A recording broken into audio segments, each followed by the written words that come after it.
Because of the high death rate from war and the murderous Khmer Rouge regime, 43% of Cambodia's 13 million people are under 15 and half are under 20.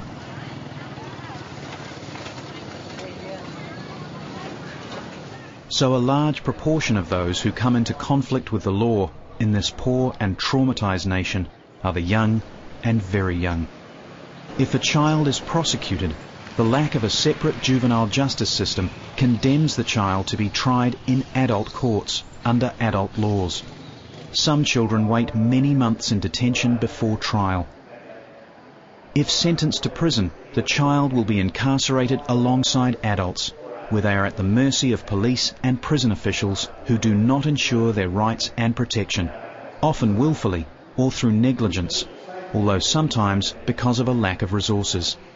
Alternative sentencing and bail are rare.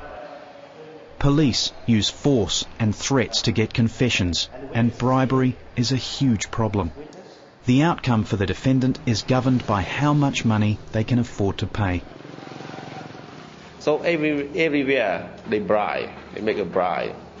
It means when the family visit the child in prison, the guard will take some amount of money from their family to allow to visit the child. So this is one bribe in prison. Also the court. So the court official will request the money from our client to run the case for smoothly, for procedure. So this is we have a little big challenge with our society for corruption. So the rich or powerful rarely go to jail, yet the poor are jailed even for minor offences. In Battambang and other Cambodian provinces, change is happening thanks to the juvenile justice lawyers at Legal Aid Cambodia.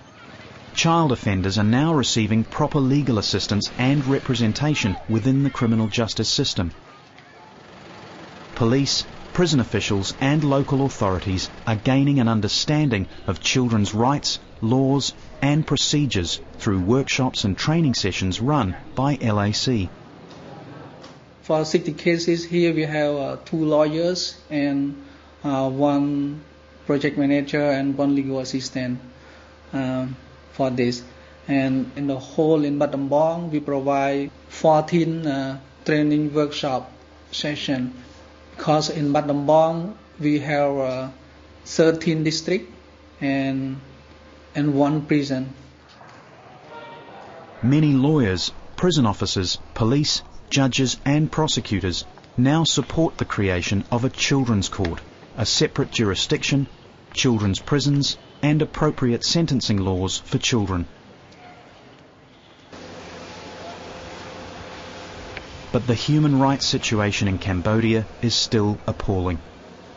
Cambodia has signed international treaties, but a reliance on international aid has allowed the government to avoid its human rights obligations in many areas, in particular where young people are concerned.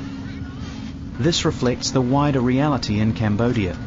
In the short term, there are no effective interventions without foreign aid and philanthropic organisations stepping in to ensure the basic rights of children. So far we have seen a lot of improvement regarding to the juvenile justice in Cambodia since we have established this program or units. Before law enforcement officer or court officer, they never talk, they never care about the children's rights. But now, after we have talk and train and workshop with them, they now more we have seen that they are improve their work regarding to the children issue. Everybody talk about children rights, about UNCRC. In the longer term, ongoing education of officials dealing with children is urgently required, as are diligent government departments, new laws, improved facilities and judicial accountability. LAC is making progress, but it needs continuing support, as do the children of Cambodia.